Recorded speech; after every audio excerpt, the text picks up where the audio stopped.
बोलिए भारत माता की। वाह। राजा साहब वाह। श्रीमान हरजमन सिंह जी और हमारे पूर्व वायुसेना प्रमुख श्री आर.के. जी भदौरिया, क्षेत्रीय महामंत्री श्री नागेंद्र शिकरवार, श्री डॉक्टर राजेंद्र सिंह जी, पूर्व विधायक श्री, और यहाँ मौजूद मेरे सभी सम्मानित बहनों एवं भाइयों, इस स्थान पर किसी सार्वजनिक सभा को संबोधित करने के लिए लंबे समय के बाद आप लोगों के बीच में उपस्थित हुआ हूं और आप लोगों ने बहुत ही गर्मजोशी के साथ स्वागत किया है। आप लोगों ने फूलों का गुलदस्ता भेंट करके स्वागत किया है, बहुत सारी प्रतिमाएं भी भेंट कर आपने स्वागत किया है, खड़े होकर तालियां बजाकर आपने स्वागत किया है। लेकिन भारत की परंपरा है और शिष्टाचार का तकाजा भी है, स्वागत, अभिनंदन और सलाम दुआ कभी एक तरफा नहीं होना चाहिए। इसलिए मैं भी अपनी तरफ से शीश झुकाकर आप सभी बहनों भाइयों का हार्दिक अभिनंदन करता हूं, आप सभी का मैं स्वागत करता हूं। आज यदि मैं आपके बीच आया हूं तो राजकुमार चाहर के लिए आया।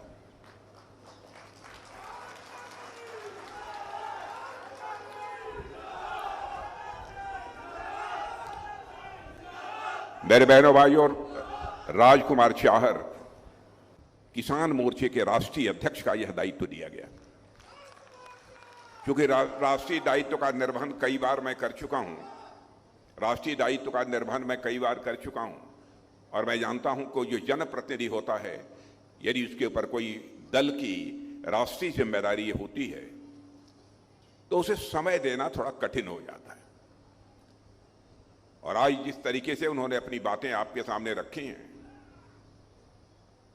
मुझे पूरा विश्वास है कि यदि किसी को किसी प्रकार की गिला, किसी प्रकार की शिकवा यदि राजकुमार चाहर से रही होगी, आज उसे लोग भूल जाएंगे, उसे माफ करेंगे।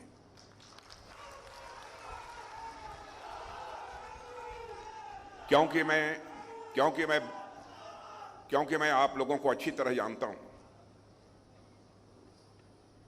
आप लोग जीते हैं, मरते हैं, जो कुछ भी करते हैं आप देश के लिए करते हैं, किसी व्यक्ति के लिए नहीं करते। इसलिए व्यक्ति का प्रश्न नहीं है, कौन सी ऐसी राजनीतिक पार्टी है जो कि देश का मस्तक सारी दुनिया में ऊंचा कर सकती है, इसके बारे में आपको विचार करना। और बहनों भाइयों, यही तहसील है जहां श्रद्धेय अटल बिहारी वाजपेयी जी भारत के प्रधानमंत्री हुए और अत्यधिक स्नेह उनका मुझे प्राप्त था। उत्तर प्रदेश के मुख्यमंत्री के रूप में भी जब मैंने जिम्मेदारी संभाली तो आदरणीय अटल बिहारी वाजपेयी जी का ही मेरे ऊपर आशीर्वाद था। आज यहां आया हूं, स्वाभाविक रूप से उनकी याद मुझे आती है, इसलिए कुछ भी कहने के पहले एक बार मैं शीश झुकाकर उनकी स्मृति को अपनी श्रद्धांजलि अर्पित करता हूं।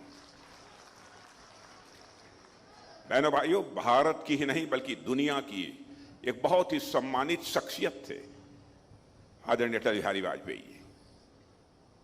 आज उनके क्षेत्र में मैं यहां खड़े होकर बोल रहा हूं। पहले कुछ बोलता था तो भारत की बातों को जितनी गंभीरता पूर्वक लिया जाना चाहिए लोग नहीं लेते थे।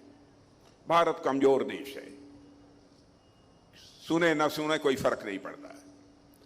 लेकिन आज आपको जानकर खुशी होगी, सारी दुनिया में भारत का कद इतना ऊंचा हुआ है कि आज यदि अंतर्राष्ट्रीय मंचों पर भारत कुछ बोलता है तो सारी दुनिया कान खोलकर सुनती है भारत बोल क्या रहा है। यह भारत की हैसियत सारी दुनिया में बनी है।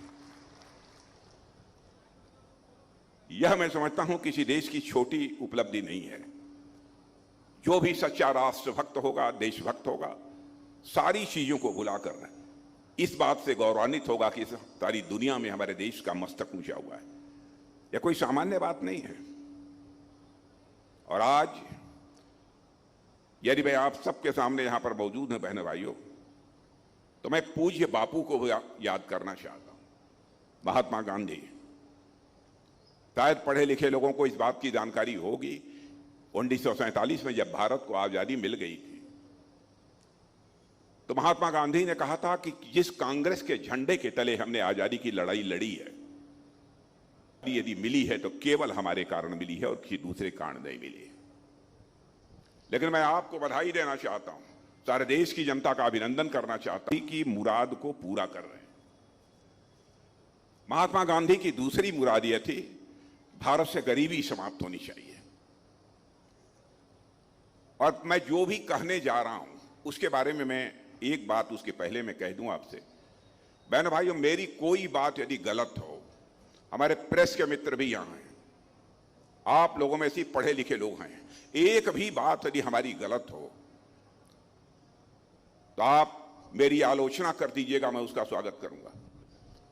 और यह बात मैं इसलिए कह रहा हूं कि जिंदगी में हमने राजनीति की है तो जनता की आंखों में धूल झोंक कर राजनीति नहीं की है, जनता की आंखों में आंख डालकर राजनीति की है। यह बात मैं इसलिए कह रहा हूं कि जिंदगी में हमने राजनीति की है तो जनता की आंखों में धूल झोंक कर राजनीति नहीं की है, जनता की आंखों में आंख डालकर राजनीति की है।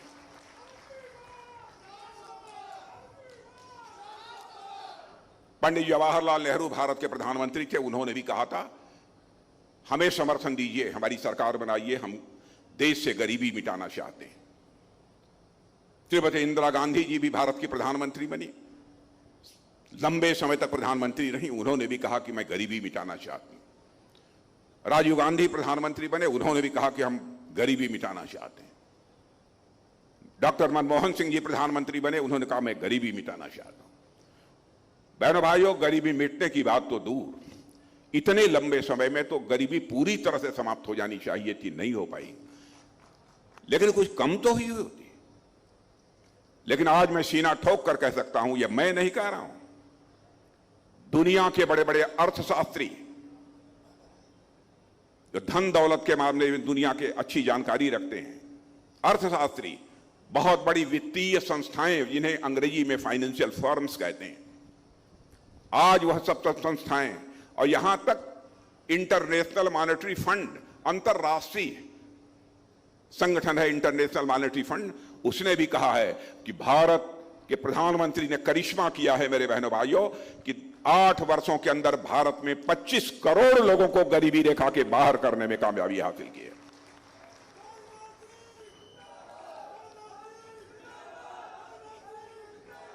और मैं कहना चाहता हूं, 10 वर्ष तक केवल हमारी गवर्नमेंट रह जाए, गरीब कहने वाला कोई भारत में नहीं बचेगा बहनों भाइयों, मैं दावे के साथ में कह सकता हूं। जो भी समाज के लिए कल्याणकारी योजनाएं हम लोग प्रारंभ की हैं, समाज के सशक्तिकरण के लिए की है। मुझे मालूम है कि जिस समय शौचालय बनाने की बात हो रही थी तो हम लोग जाते थे, लोग कहते थे क्या सरकार का काम शौचालय बनवाना है, टॉयलेट बनवाना है? बहनों भाइयों, सोच का अंतर है। मां बहन बेटी किसी भी जात की हो, किसी भी पंथ की हो, किसी भी मजहब की हो, मैं समझता हूं हर स्वाभिमानी भारतीय जो होगा उसकी वह मां बहन बेटी है बहनों भाइयों, चाहे गरीब हो चाहे अमीर हो। उसके इज्जत और उसके सम्मान की रक्षा करना हर स्वाभिमानी हिंदुस्तानी का यह कर्तव्य होता है। इसीलिए हमारे प्रधानमंत्री ने संकल्प लिया, एक भी घर नहीं बचना चाहिए हिंदुस्तान में जहां पर कि शौचालय न हो, एक भी झोपड़ी शेष नहीं बचनी चाहिए जहां पर कि पक्का मकान न हो, एक भी घर शेष नहीं बचना चाहिए यहां पर कि नल के माध्यम से जल न पहुंच जाए। इसके पहले क्या किसी ने सोचा? कितने ऐसे सारे फैसले किए। गरीब इलाज के अभाव में मरने ना पाए, 5 लाख रुपए तक का मुफ्त इलाज। और अब जानते हैं इस बार हम लोगों ने फैसला लिया है, जून में सरकार बनेगी, सरकार बनने के तुरंत बाद लागू हो जाएगा, चाहे आप किसी जाति के हों, किसी धर्म के मानने वाले हो, चाहे आप करोड़पति हों चाहे लाखपति हों, इनकम नहीं देखी जाएगी। जिसकी भी उम्र 70 साल के ऊपर है, यदि बुजुर्ग और उनकी धर्म पत्नी भी घर में यदि बुजुर्ग है, 2, 3, 4 बुजुर्ग होंगे, तो सबका प्रति वर्ष का 5 लाख रुपए का मुफ्त इलाज किया जाएगा मेरे बहनों भाइयों। यह हमारी सरकार का संकल्प है। बापू की यही इच्छा थी, बापू की मुराद को हम लोग पूरा कर रहे हैं, गरीबी को समाप्त करने का। पहली मुराद कांग्रेस को समाप्त करने की आप लोग पूरा कर रहे हैं, और दूसरी जो उनको मुराद थी कि भारत से गरीबी समाप्त होनी चाहिए, उस मुराद को हम लोग पूरा करने के लिए पूरी तरह से प्रयत्न कर रहे हैं। और बहनों भाइयों, भारत के बारे में आपके क्षेत्र का कोई दुनिया के दूसरे देशों में रहता हो, उससे पूछिएगा। अब यहां पर जो पूर्व वायुसेना प्रमुख आर.के. सिंह जी भदौरिया हैं, इनसे पूछिएगा। ये लोग बहुत ज्यादा विदेशों में जाते रहे, पहले भी गए होंगे, आज भी जाते हैं।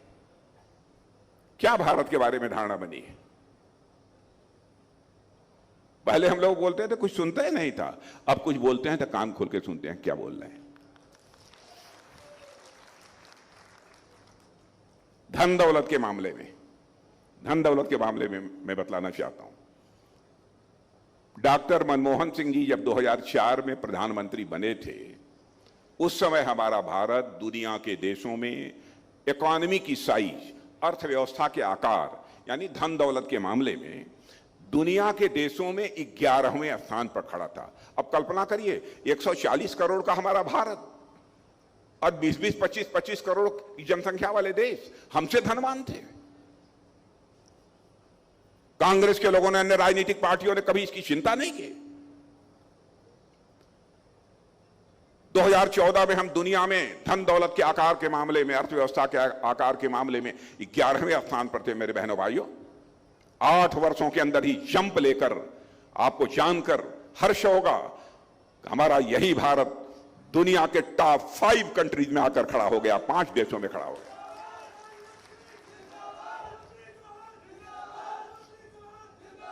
और यह भी मतलब नीति आयोग, अंतर्राष्ट्रीय मुद्रा कोष, बड़े बड़े वित्तीय संस्थाएं आज यह दावा कर रही हैं कि दुनिया में सर्वाधिक तेजी से आगे बढ़ने वाली अर्थव्यवस्था किसी देश की है तो भारत की है। और भारत यदि ऐसे आगे बढ़ता रहा तो 2027 यानी आज के 2.5-3 साल के बाद भारत दुनिया की टॉप 3 कंट्रीज में आकर खड़ा हो जाएगा। और वो होगा 2027 में, आप पूछ लीजिएगा, यह होगा। यह है हमारे भारत की हैसियत। जब भी कोई संकट आया है देश के सामने, जिस मुस्तैदी के साथ हमारे प्रधानमंत्री ने अपनी जिम्मेदारी का निर्वाह किया है, मेरे बहने भाइयों, उसकी जितनी सराहना की जाए कम। आप सबको जानकारी है, मैं जानता हूं, शायद ही ऐसा कोई रहा हो जो कोरोना से प्रभावित न हुआ हो। यह सच्चाई है कि नहीं है? कोरोना से आप लोग प्रभावित हुए थे कि नहीं हुए? हालत यह थी कि भारत में कोरोना का वैक्सीन, जिसे टीका बोलते हैं, कोरोना का वैक्सीन नहीं उपलब्ध होता था। तुरंत हमारे प्रधानमंत्री जी वैज्ञानिकों के पास गए, खुद चल कर गए और कहा कि आप तैयार करिए, जो भी खर्च होगा, जो भी आपको मदद चाहिए, पूरी हम मदद करेंगे। और बहनों भाइयों, हमारे देश के वैज्ञानिकों ने कोरोना का टीका, कोरोना की वैक्सीन तैयार कर दी। और उसका करिश्मा यह रहा कि हमारे भारत के रहने वाले हर व्यक्ति को, जितने आप बैठे हैं, इनमें से भी लोगों को 2 बार कोरोना का टीका जरूर लगा होगा, कुछ लोगों को तीसरी बार भी लगा होगा। और हम लोगों ने इतना ही नहीं किया, कोरोना का टीका उतने ही समय में यहां बनाकर दुनिया के 100 देशों को मुहैया कराने का काम भी भारत ने किया है। यह है भारत की ताकत।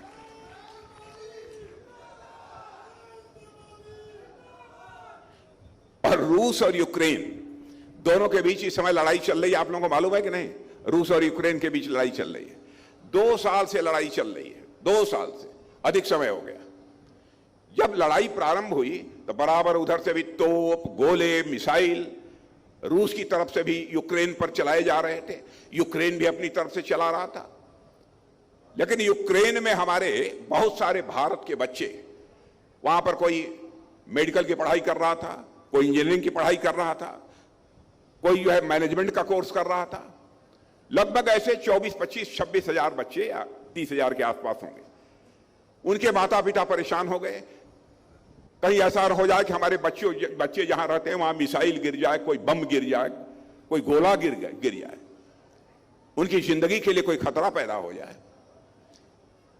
तो बहनों भाइयों, उनका प्रतिनिधिमंडल हमारे प्रधानमंत्री से मिला और कहा, मोदी जी, चाहे जो भी हो, आंखों में आंसू भर के, चाहे जो भी हो, हमारे बच्चों को आप यूक्रेन से बाहर निकालिए। दुनिया का कोई प्रधानमंत्री जो काम नहीं कर पाया वो हमारे प्रधानमंत्री ने किया, मेरे बहनों भाइयों।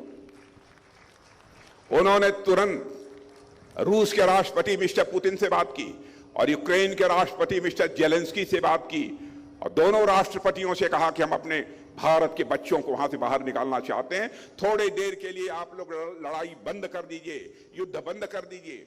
जानते हैं क्या करिश्मा हुआ हमारे प्रधानमंत्री की अपील का कि बहनों भाइयों 4.5 घंटे के लिए युद्ध रुक गया और 22,000 बच्चे हमारे यूक्रेन से चल के भारत आ गए।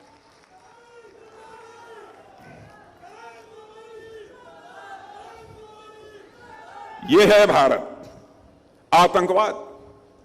आतंकवाद की वारदातें भारत में खूब होती थी, यहां तक कि केवल जम्मू कश्मीर में नहीं, महाराष्ट्र में भी, मैंने देश के कई राज्यों में, पंजाब में भी कई राज्यों में आतंकवादी वारदातें हुई। और कांग्रेस के लोग कहते हैं साहब ये तो वारदातें होती रहती हैं, और ज्यादा से ज्यादा करते थे उसकी जांच कराकर डोजियर सौंप देते थे, और ज्यादा से ज्यादा कहते थे कि भाई मैं पाकिस्तान के साथ अब मैच नहीं खेलूंगा। बताइए क्या हो रहा है?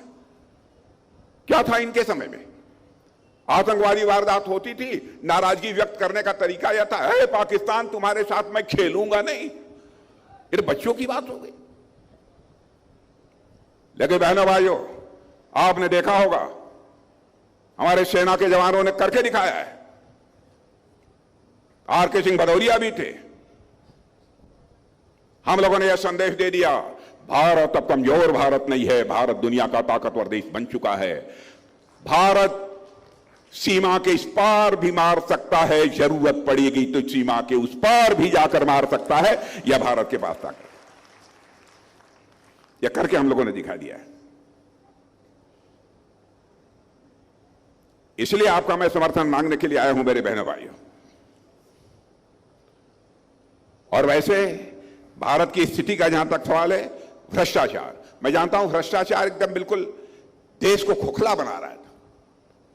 आप कहेंगे कि आपके शासनकाल में भ्रष्टाचार समाप्त हो गया? मैं यह दावा नहीं करता कि नीचे तक जो कुछ भी भ्रष्टाचार था हम लोगों ने समाप्त कर दिया, लेकिन मैं राजीव गांधी की याद दिलाना चाहता हूं। राजीव गांधी जी ने एक बार चिंता व्यक्त करते हुए कहा था, मैं क्या करूं, मैं दिल्ली के बैंक से 100 पैसा भेजता हूं, लेकिन नीचे पहुंचते पहुंचते लोगों की जेबों में बामुश्किल 14 पैसा पहुंच पाता है, 86 पैसा भ्रष्टाचार की भेंट चढ़ जाता है। भारत जैसे देश का प्रधानमंत्री मजबूरी व्यक्त कर रहा है। मैं राजीव गांधी जी की आलोचना नहीं कर रहा हूं, मैं किसी भी देश के प्रधानमंत्री का, चाहे किसी भी पार्टी का हो, मैं किसी की आलोचना नहीं करता हूं, क्योंकि मैं मानता हूं प्रधानमंत्री प्रधानमंत्री होता है, व्यक्ति नहीं होता है, वह संस्था होता है। मैं उनकी आलोचना नहीं कर रहा हूं, लेकिन बड़ी ईमानदारी से उन्होंने अपनी चिंता व्यक्त की, क्या करें हम, भ्रष्टाचार को कैसे समाप्त करें। लेकिन बहनों भाइयों, भ्रष्टाचार की उस चुनौती को किसी ने स्वीकार किया तो हमारे प्रधानमंत्री मोदी जी ने स्वीकार किया। और आप लोगों ने देखा कि जनधन खाता, मोबाइल और आधार की ऐसी त्रिमूर्ति तैयार कर दी कि दिल्ली के बैंक से यदि 100 पैसा चलता है तो 100 का 100 पैसा आपकी जेब में पहुंचता है। मेरे बहनों भाइयों, यह होता है करिश्मा। यह भी करके हमारी सरकार ने दिखाया। ऐसे कई ऐसे सारे काम हैं जिसकी मैं चर्चा करूं तो बहुत लंबा समय लगेगा। अब आप सोचिए, अब यहां पर आप लोग योग करते हैं, योग करते हैं कि नहीं? योगा करते हैं, श्वास खींचने उचने वाला एक्सरसाइज वगैरह करते हैं कि नहीं? अरे करिए, नहीं सेहत ठीक नहीं रहेगी। यह भारत के ऋषियों और मनीषियों ने दिया है, भारत के ऋषियों और मनीषियों ने दिया है। अब देखिए भारत का मस्तक कैसे ऊंचा किया जाता है। यह अद्भुत कला भी हमारी सरकार के पास है, हमारे प्रधानमंत्री के पास। वो गए संयुक्त राष्ट्र संघ, दुनिया की सबसे बड़ी पंचायत, दुनिया के सारे देशों के लोग उसमें भाग लेते हैं। वहां पर एक प्रस्ताव पेश कर दिया। एक हमारे भारत का योगा है, हमारे देश के ऋषियों और मनीषियों ने योगा की एक नई पद्धति दी है जिसको दुनिया, हमारे भारत के बहुत सारे लोग अपनाते हैं, उनका स्वास्थ्य ठीक रहता है। इधर सारे विश्व में योगा किया जाना चाहिए और 21 जून को अंतर्राष्ट्रीय योगा दिवस के रूप में मनाया जाना चाहिए सारी दुनिया में। बहनों भाइयों, दुनिया के 172 देशों ने कहा कि मोदी जी वर राइट, ठीक है, और प्रस्ताव को पारित कर। यह है भारत का करिश्मा। और भाजपा का जहां तक प्रश्न है, देखिए व्यक्ति हमारे यहां कोई कुछ कह दे, न करे यह हो सकता है, लेकिन पार्टी यदि जो कह देगी वो करके रहेगी। कोई हमको बतला दे कि हमारी पार्टी के घोषणा पत्र में, क्योंकि बराबर 2014 में तो पार्टी का राष्ट्रीय अध्यक्ष मैं स्वयं था, इसलिए स्वयं देख रहा था। 2019 में भी प्रधानमंत्री ने कहा कि राजनाथ जी ही देखेंगे। इस बार भी 2024 में उन्होंने कहा चुनावी घोषणा पत्र भी राजनाथ जी ही देखेंगे। बराबर उनको इस बात की चिंता रहती है कि ऐसा ना हो हम कुछ कह दें और करें ना। मैं आपको याद दिलाना चाहता हूं, हम लोगों ने कहा था ना, 51 से कहते चले आ रहे हैं, ये दिन संसद के दोनों सदनों में भारतीय जनता पार्टी को स्पष्ट बहुमत मिल जाएगा। डंके की चोट पर हम जम्मू कश्मीर की धारा 370 को समाप्त करेंगे मेरे बहनों भाइयों, और जम्मू कश्मीर का वही दर्जा होगा जो हिंदुस्तान के अन्य राज्यों का दर्जा होगा। कर दिया। कहा था ना, रामलला हम आएंगे, मंदिर वहीं बनाएंगे।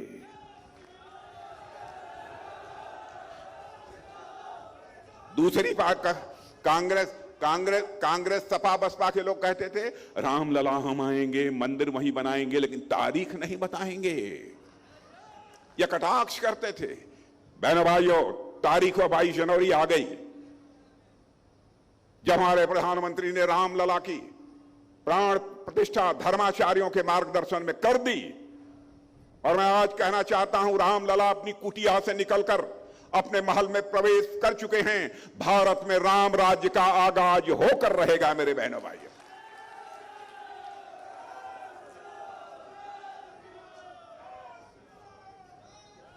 जो हम लोगों ने कहा सब किया है। 3 तलाक की बात थी, कोई कह सकता है दूसरे धर्म के मामलों में क्यों बोलते हैं? क्या मुस्लिम धर्म की मानने वाली माता बहन हमारी माता बहन नहीं है? क्यों न हस्तक्षेप करें? हम लोगों ने कहा यह नहीं हो सकता, आप किसी से शादी करिए और 3 बार तलाक तलाक तलाक बोलकर उसको छुट्टी कर दी।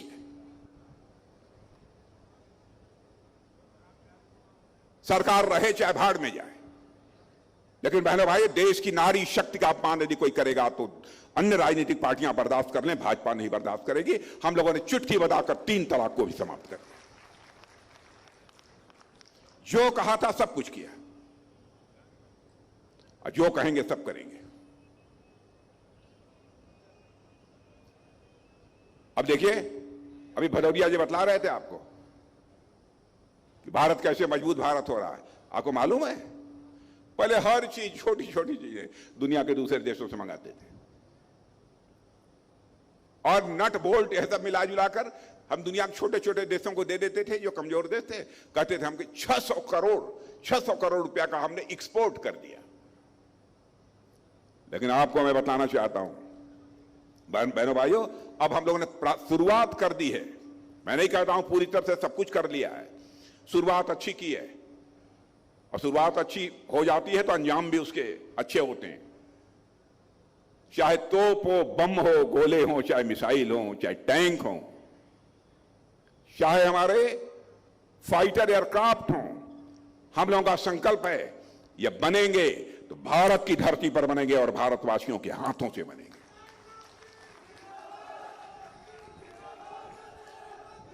और अभी अभी हम लोगों ने, आप देखिए, वो 600 करोड़ रुपए का एक्सपोर्ट करते थे, अभी हाल में ही हम लोगों ने 21,000 करोड़ रुपए का एक्सपोर्ट किया है, दुनिया के दूसरे देशों को मुहैया कराया। सब तो सब ब्रह्मोस मिसाइल हम लोगों ने बनाई है, और अभी एक देश को लगभग मुहैया कराया है, उसको दिया है हम लोगों ने लगभग 4,500 करोड़, 4,000 करोड़ का वो भी है। तो मेरे भाइयों, आज मैं यही कहने आया हूं कि योगी जी यहां के मुख्यमंत्री हैं, ठीक ठाक है ना? गुंडे बदमाश से सब चुस्त दुरुस्त हैं, जो दुरुस्त हैं जय श्री राम है, हौसले पस्त हैं। और बहनों भाइयों, मैं योगी जी की सराहना करना चाहूंगा, क्योंकि यदि हम किसी भी राज्य का विकास करना चाहते हैं तो कानून और व्यवस्था का चुस्त दुरुस्त होना यह उसकी पहली शर्त होती है। और यहां की कानून और व्यवस्था को चुस्त दुरुस्त करने का काम योगी जी ने किया है। और बड़ी बात जो एक संकल्प लिया है कि उत्तर प्रदेश की अर्थव्यवस्था को $1 ट्रिलियन की बनाएंगे। यह कोई छोटी उपलब्धि नहीं है, बड़ा लक्ष्य निर्धारित किया है। तो आज मैं आपसे कहने आया हूं, आप लोगों ने बड़ी कृपा की। 2014 का चुनाव लोकसभा का था, 17 का विधानसभा, 19 का लोकसभा, 22 का लोकसभा। आप लोगों ने साइकिल का चैन उतार दिया। और इस बार मैं कहने आया हूं कि इस बार कहीं फंसा वसा हो साइकिल का चैन, एकदम उतार दीजिए।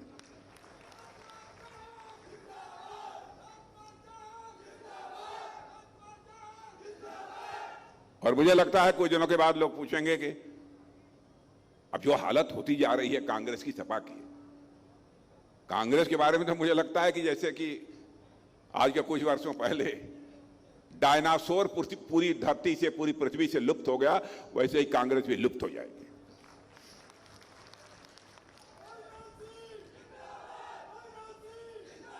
बच्चों से पूछेंगे आप कि कौन कांग्रेस?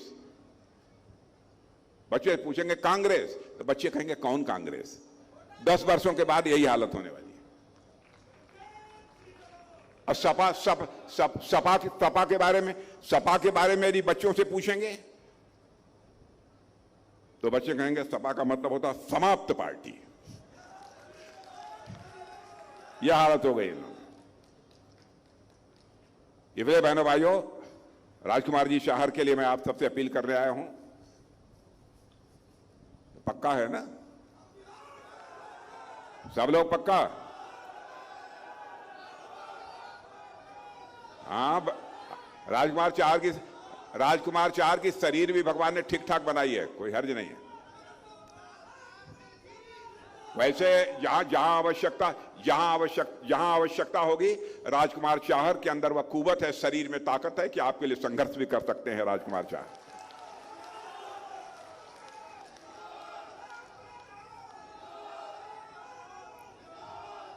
आज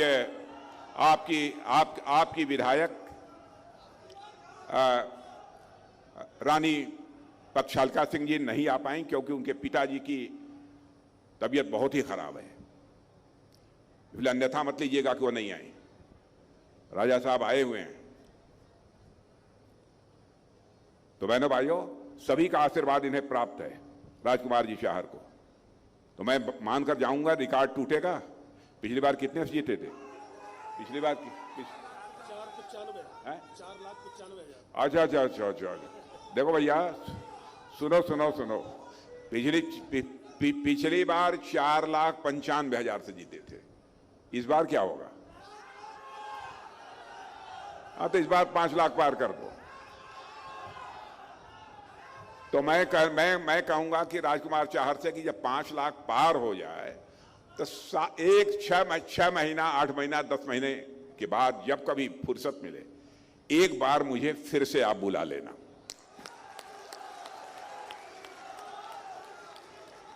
और खूब क्षेत्रवासियों की बड़ी मीटिंग करना। लेकिन उस मीटिंग में यदि मैं आना चाहूंगा राजकुमार चाहर को 5 लाख से अधिक मतों से जीतने के बाद, तो मेरे बहनों भाइयों, मैं अपना स्वागत कराने के लिए नहीं आना चाहूंगा, बल्कि मैं शीश झुकाकर इस क्षेत्र की जनता के प्रति आभार व्यक्त करने के लिए आप लोगों के बीच आना मैं चाहूंगा। आप सबको बहुत बहुत धन्यवाद। बोलिए भारत माता की।